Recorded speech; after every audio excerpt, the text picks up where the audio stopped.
Hello friends, in the previous period we have learnt basic theory regarding or related with 2.5 practice at 2.5. आपण याच्या अगोदरच्या पिरियडला basic concept पाहिल्या होत्या ज्या की आपल्याला कुठं यूज होणार आहेत 2.5 मध्ये होणार आहेत. तर याच्यापूर्वी आता लक्षात घ्या कोणत्या कोणत्या बेसिक गोष्टी होत्या की आपण त्या नेचर ऑफ रूट्स पाहिले होतं बरोबर. नेचर ऑफ रूट्स, तर नेचर ऑफ रूट्समध्ये आपल्याला काय आठवतं, नेचर ऑफ रूट्स हा पॉईंट मी तुम्हाला पुन्हा रिमाइंड करतो एकदा. नेचर ऑफ रूट्स हा पॉईंट होता. तर त्याच्यामध्ये नेचर ऑफ रूट्स कसं ठरतं की त्या डिस्क्रिमिनंटच्या म्हणजे डेल्टाच्या व्हॅल्यूवरून, लक्षात घ्या बी स्क्वेअर मायनस 4ac याच्या व्हॅल्यूवरून ठरतं. यालाच काय म्हणतात, यालाच म्हणतात डेल्टा. हे असं साईन होतं, याला काय म्हटलं जातं डेल्टा, याला डेल्टा म्हणतात या चिन्हाने. आता ह्याच्या व्हॅल्यूवरून कळतात नेचर ऑफ रूट्स, आलं लक्षात. मग त्याच व्हॅल्यू दिलेल्या आहेत बरोबर. मग ह्या कशा पद्धतीनं नंबर 1, 2 आणि 3 कंडिशन्स आहेत. कशा पद्धतीनं बघा, तर जर बी स्क्वेअर मायनस 4ac ची जर व्हॅल्यू 0 असेल तर रूट्स कशा असतात, हे जर दोन कॉलम समजा इथं अंडरस्टँडिंगसाठी रूट्स कसे असतात, रूट्स हे बघा कसे असणार roots. Roots are real and equal असे असतात रूट्स. जेव्हा बी स्क्वेअर मायनस 4ac ची व्हॅल्यू जेव्हा 0 असेल तेव्हा, लक्षात, तेव्हा रूट्स कसे असतात रियल अँड इक्वल बरोबर. आणि जर असं असेल B square minus 4ac is greater than 0, हे 0 पेक्षा मोठं असेल, याची व्हॅल्यू पॉझिटिव्ह असेल, 0 पेक्षा मोठी म्हणजे 1 2 3 4 पॉझिटिव्ह नंबर बी स्क्वेअर मायनस 4ac ची, तर त्यावेळेस काय असतात, तेव्हा रूट्स काय असतात सांगा. Roots of quadratic equation are कशा असणार, रियल असतात, रियल अँड बट अनइक्वल. कशा असतात ते रियल अँड अनइक्वल. हे झालं दुसरं. हे मी याच्या अगोदरच्या पिरियडला शिकवलेले, तुम्हाला लक्षात नसेल राहिलं म्हणून रिपीट करतोय पुन्हा. आता नंबर 3, तिसरी गोष्ट, जेव्हा बी स्क्वेअर मायनस 4ac ची व्हॅल्यू लेस दॅन 0 असेल, निगेटिव्ह नंबर असेल, शून्य मोठा असेल, -1 -2 अशी जर असेल, तेव्हा काय असतं ते roots are not real, are not वास्तव संख्या नसतात. रूट्स आर नॉट रियल जेव्हा ही लेस असेल बी स्क्वेअर मायनस 4ac ची व्हॅल्यू. या 3 गोष्टी मी तुम्हाला याच्या अगोदरच्या पिरियडला सांगितल्या होत्या फर्स्ट ऑफ ऑल.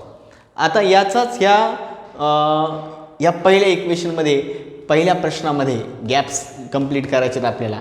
या 3 गोष्टीच्या पैकी आपल्याला उपयोग करावा लागतो. बघा, सपोज क्वाड्रॅटिक इक्वेशन असं आहे ax square plus bx plus c is equal to 0 हे आहे, आणि B square minus 4ac is equal to 0, sorry B square minus 4 is equal to काय इथं 5 आहे. तर त्याचं इथं असा एरो दाखवला, इथं काय असेल याच्याबद्दल आणि इथं काय असेल, तर ह्याच्या या 2 ब्लँक फिल करायचे. कशा करणार, बी स्क्वेअर मायनस 4ac ची 5 आहे म्हणजे पॉझिटिव्ह नंबर आहे, म्हणजे 0 पेक्षा मोठा आहे. पॉझिटिव्ह नंबर 0 पेक्षा मोठा आहे म्हणजे पहिली याची किंमत 0 आहे का, नाही, म्हणजे पहिली कंडिशन नाही.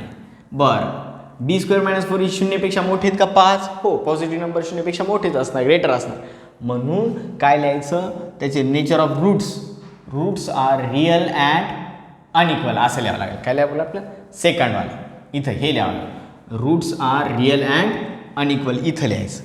Okay, roots are real and unequal असं लिहावं लागेल आणि लिहिलं देखील आपण.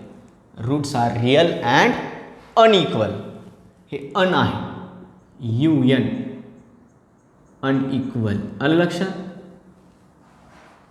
रियल अँड अनइक्वल याच्या बाबतीत बरोबर. आता हे निगेटिव्ह नंबर आहे, B square minus 4ac is less than 0 हा निगेटिव्ह नंबर हा लेस दॅन असतो, 0 पेक्षा लहान असतो. हे निगेटिव्ह नंबर 0 -5 ग्रेटर आहेत का 0, तर 0 ग्रेटर -5 कसे आहेत लहान आहे, म्हणजे याची किंमत जर लहान असेल b² - 4ac हे लेस दॅन असेल 0पेक्षा, तेव्हा रूट्स आर नॉट रिअल असं लिहावं लागेल. इथं काय लिहावं लागलं आपल्याला, हे तिसरं लिहावं लागेल, रूट्स आर नॉट रिअल. हे रफमधल्या मागचं आठवून दिलं तुम्हाला, हे आन्सर मेन एवढंच आहे, रूट्स आर नॉट रिअल. बस ये हो गया. हे झालं पहिलं. आता सेकंडमध्ये आता आपल्याला इक्वेशन फॉर्म करायचं आहे अल्फा बीटाच्या फॉर्ममध्ये.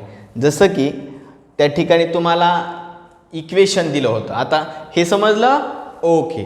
आता व्यवस्थित ते ह्या ठिकाणी राईट साईडचं समजून घ्या, पुन्हा आठवून, आणि ते फर्स्ट क्वेश्चन लिहून घ्या. पहा सेकंड एक्झाम्पलमध्ये sum of roots is equal to -7 हे आहे, आणि इथं ब्लँक दिलेले प्रोडक्ट ऑफ रूट्स हे 5 आहे. हे -7 सम ऑफ रूट्स आहे -7 आणि प्रोडक्ट ऑफ रूट्स आहे 5. आता याच्यामध्ये पहा, to obtain quadratic equation having roots given roots if alpha and beta are roots of a quadratic equation in variable x व्हेरिएबलमध्ये ते जर रूट्स असतील तर क्वाड्रेटिक इक्वेशनचे, then x is equal to alpha and beta x is equal to beta. तर त्यावेळेस obtain कसं करायचं क्वाड्रेटिक इक्वेशन हे तुम्हाला मी याच्या अगोदरच्या पिरियडला सांगितलेलं, पण पुन्हा रिवाईज करावं लिहितं, डायरेक्ट लिहिलं तर कळणार नाही. हे रफमधल्या आता लक्षात घ्या. देअरफॉर कसं x² काय ते कसं क्वाड्रेटिक इक्वेशन होतं असतं, -इन alpha plus beta x plus alpha beta is equal to 0 असं क्वाड्रेटिक इक्वेशन फॉर्म होत असतं, राईट. मग यालाच कसं म्हणतात, दॅट इज, या चिन्हाला म्हणतात that is x² sum of roots alpha plus beta म्हणजे काय, sum of roots x plus, आणि हे सम ऑफ रूट्स म्हणजे अल्फा प्लस बीटा आणि एक्सला एक्स, आणि अल्फा बीटा म्हणजे काय, हे दोन रूटचं प्रोडक्ट आहे, प्रोडक्ट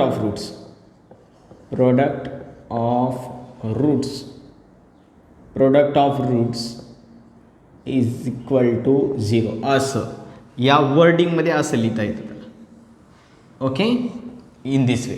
आता पहा मग इक्वेशन कसं होईल, इथं काय येईल आणि इथं काय येईल. मग या फॉर्ममध्ये काय लिहिणार इथं सांगा मला तुम्ही, सम ऑफ रूट्स -7 आणि प्रोडक्ट ऑफ रूट्स आहे. मग इथं काय लिहिणार पहा, x² प्लस, लक्षात घ्या व्यवस्थित समजून घ्या, बघा काय लिहिलं होतं आपण इथं क्वाड्रेटिक इक्वेशन, इथं क्वाड्रेटिक इक्वेशन वर्ड होता, इथं लिहायचं x² याच्या फॉर्ममध्ये अल्फा प्लस बीटा म्हणजे सम ऑफ रूट्स किती आहेत, इथे एक्सला एक्स, सम ऑफ रूट्स सांगा -7.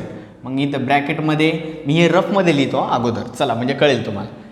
x² सम ऑफ रूट्स किती आहे सांगा बरं बेटा, इथं -7 आहे. मग पण हे मायनस फॉर्म्युलेमधल्या x² अल्फा प्लस बीटा म्हणजे सम ऑफ रूट्स -7 आहे, हे सूत्रातलं मायनस इथं, आणि इथं ब्रॅकेटमध्ये -7 लिहायचं, कारण सम ऑफ रूट्स -7 आहे. आणि तुम्ही म्हणता हे मायनस आणि ब्रॅकेटमध्ये खाली हे फॉर्म्युल्यामधलं, हे सम ऑफ रूट्स जे -7 आहे ते, आणि नंतर x plus product of roots किती आहे सांगा, तर ते 5, डायरेक्ट इथं 5 लिहिले इज इक्वल टू 0. पण एक स्टेप पहा, डायरेक्ट लिहायची नाही, x² मायनस काय होतं +7x plus 5 is equal to 0, फक्त निगेटिव्ह इथं स्टेप करताना ती आली म्हणून लिहायला. आलं लक्षात. हे असं आहे, हे रफमध्ये पहिली लाईन, ही दुसरी लाईन, फर्स्ट सेकंड. आता x² मायनसला मायनस, सम ऑफ रूट्स किती आहे -7x, आणि प्लस प्रोडक्ट ऑफ रूट्स किती दिलं आहे 5, हे 5 लिहिलं बरोबर. सम ऑफ रूट्स किती आहे -7, आणि हे मायनस कुठलं आहे सूत्रातलं आहे, हे मायनस आणि सम ऑफ रूट -7, नंतर x plus 5 is equal to 0, x² minus +7x plus 5. हे फायनली याच्यात लिहायचं आपल्याला, फायनली ही वरची लाईन रफमधली. ओके, डायरेक्ट लिहिलं कळलं असतं, x² plus 7x plus 5 is equal to 0. तुम्हाला वाटलं इथं प्लस कसं काय आलं, तर ही इथली लाईन, ही ओळ पाहून घ्या, हे रफमधली. ओके, तर अशा पद्धतीनं हे सेकंड झालं. आता थर्ड एक्झाम्पल, मी जसं तुम्हाला सिलेबसमध्ये काही भाग रिड्यूस झालेला तो सांगितला, तर तिसरं रिड्यूस झालेलं आहे, कमी झालेलं आहे. ओके, रफमधला भाग व्यवस्थित समजून घ्या, क्लिअरमधलाही समजून घ्या, आणि पॉज करून किंवा स्क्रीनशॉट काढून लिहून घ्या. पहा काय question, find the value of discriminant x² plus 7x minus 1 is equal to 0. We know that what is discriminant. डिस्क्रिमिनंटला काय म्हणतात? डिस्क्रिमिनंट हा जो वर्ड आहे यालाच म्हणतात डेल्टा. यालाच काय म्हणतात? डेल्टा. या साईनला डेल्टा म्हणतात, डेल्टा. आणि तेच म्हणजे काय? b² - 4ac. डिस्क्रिमिनंट म्हणजे काय? तर दुसरं तिसरं काय नसून b² - 4ac, त्याला डेल्टा म्हणतात. ओके, तर ही व्हॅल्यू आपल्याला काढायची. खूप सोपं आहे, लक्षात घ्या. x² + 7x - 1 मागच्या प्रॅक्टिस सेटमध्ये पण आपण ही व्हॅल्यू काढलेली. कम्पेअरिंग विथ, हे आधी एक्झाम्पल लिहायचं, इक्वेशन लिहायचं आधी आणि मग लिहायचं कम्पेअरिंग विथ. कोणासोबत कम्पेअरिंग करायचं? Comparing with ax² + bx + c = 0. मग काय? देअरफॉर हेअर a प्लेसला काय इथं काही नसतं, म्हणजे कोइफिशियंट x² चा कोइफिशियंट इथं काय 1 आहे, मग इथं 1. b, what is the value of b? x coefficient is hair b and here x coefficient is 7. Here 7x, here is 7. So b's value 7 and c's values at the place of c, what is here? -1. c is -1. Okay, तर या value लिहिल्या. आता पहा, b² - 4ac. Discriminant म्हणजे ही value काढायला, ही value काढा. b² - 4ac. b² means 7² - 4 into a. a means 1 into c means -1.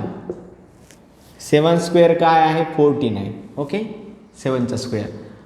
मी एक एक प्रोडक्ट करतो म्हणजे लक्षात येईल. 4 into -4 into 1 हे निगेटिव्ह आणि पॉझिटिव्ह. -4 into -1 यांचा आधी प्रोडक्ट केलं बरं का. मग 49 हे मायनस मायनस काय होतं? 4 1 जा 4, बट निगेटिव्ह पॉझिटिव्ह 4. मग 49 + 4 किती होतं? 53. अंडरस्टँड? व्यवस्थित समजून घ्या आणि त्या ठिकाणी स्क्रीनशॉट किंवा पॉज करून लिहून घ्या. Look at in second example. हे सुद्धा आपल्याला कम्पेअर करायचं. कसं करणार पहा. 2y² - 5y, हे 5 आहे बरं का, +10 = 0. कम्पेअरिंग विथ, याचं सुद्धा कम्पॅरिझन करायचं. कम्पेअरिंग विथ कोणासोबत कम्पेअर करायचं? यासोबत ax² comparing with ax² + bx + c = 0. आता लक्षात घ्या याचं कम्पॅरिझन. मग एची व्हॅल्यू काय आहे? एच्या प्लेसला काय इथं 2, मग इथं लिहितो मी ह्या. Therefore a = 2. b is what? बीच्या प्लेसला एक्सचा कोइफिशियंट b आहे, तसं इथं वायचा कोइफिशियंट -5 आहे. -5, बीच व्हॅल्यू -5. चला c at the place of c 10 is here. c = 10. हे झाल्या व्हॅल्यू. ओके, आता काय करायचं? व्हॅल्यू काढल्यानंतर आपण b² - 4ac व्हॅल्यू काढू. लक्षात आहे. देअरफॉर b² - डिस्क्रिमिनंट म्हणजे ही व्हॅल्यू, b² - 4ac. चलू द्या. आता b² म्हणजे काय? -5 त्याचा स्क्वेअर -4 इंटू, हे इथं प्रोडक्ट करायचं. 4 इंटू एची व्हॅल्यू किती आहे? 2. 4 इंटू 2 आणि सीची व्हॅल्यू किती आहे? 10. आता लक्षात घ्या खाली स्टेपमध्ये येतो. -5 जरी असलं, निगेटिव्ह नंबरचा जरी वर्ग असला तरी तो काय येतो? पॉझिटिव्ह. 5चा वर्ग 25, 25 पण पॉझिटिव्ह येतो. हां, अनेक वेळा सांगितलं.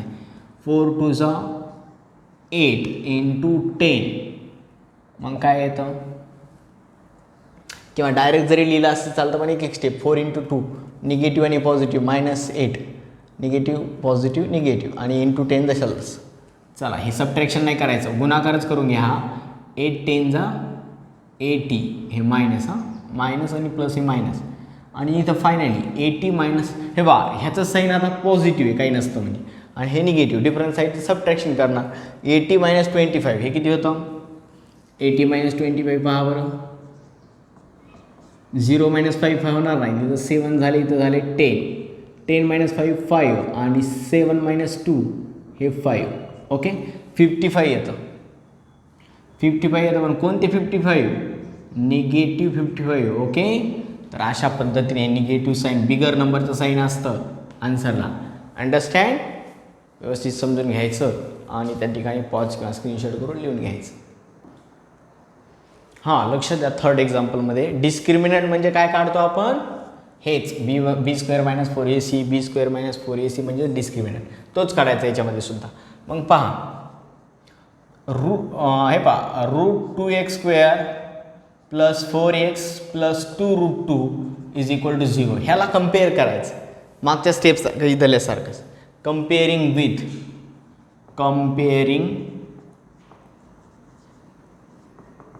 विथ कोणासोबत कम्पेअर करायचं आहे, ax² plus bx plus c is equal to 0 याच्यासोबत कम्पेअर करा. आता लक्षात द्या, therefore a is equal to x² coefficient इथं a आहे, तर इथे x² कोएफिशियंट कोणता आहे, √2. हे √2 घेतलं.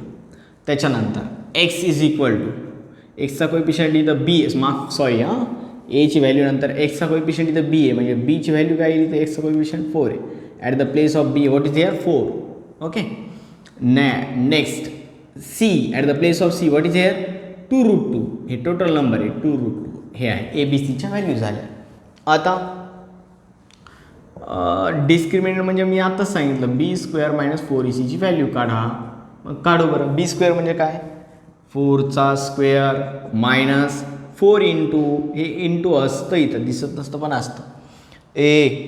लुक ॲट हेअर, a ची व्हॅल्यू किती आहे √2, हे √2 लिहिलं, इंटू c ची व्हॅल्यू काय 2√2.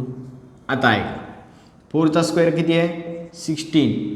आणि आता पहा हे प्रोडक्ट थोडं करायला, तर चला ठीक आहे, 4 इंटू 2 हे करू मी, 4√2 असं लिहितो, 4√2 आणि इंटू 2√2.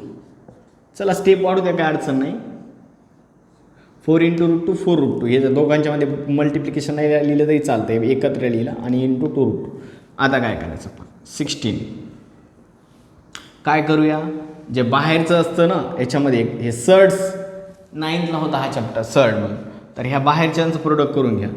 4 इंटू 2 हे काय होतं, 4 2 जा मायनस, इथं 16 मायनस 4 2 जा 8 आणि √2 इंटू √2, हे √2 त्याचं काय होतं असतं सांगा मला, √2चा स्क्वेअर होत असते, हे रफमधलं √2चा स्क्वेअर म्हणजे काय होतं, स्क्वेअर रूट कॅन्सल, फक्त 2 येतं इथं 8 इंटू √2 इंटू √2 फक्त येतं 2, स्क्वेअर रूट कॅन्सल फक्त राहिलं 2.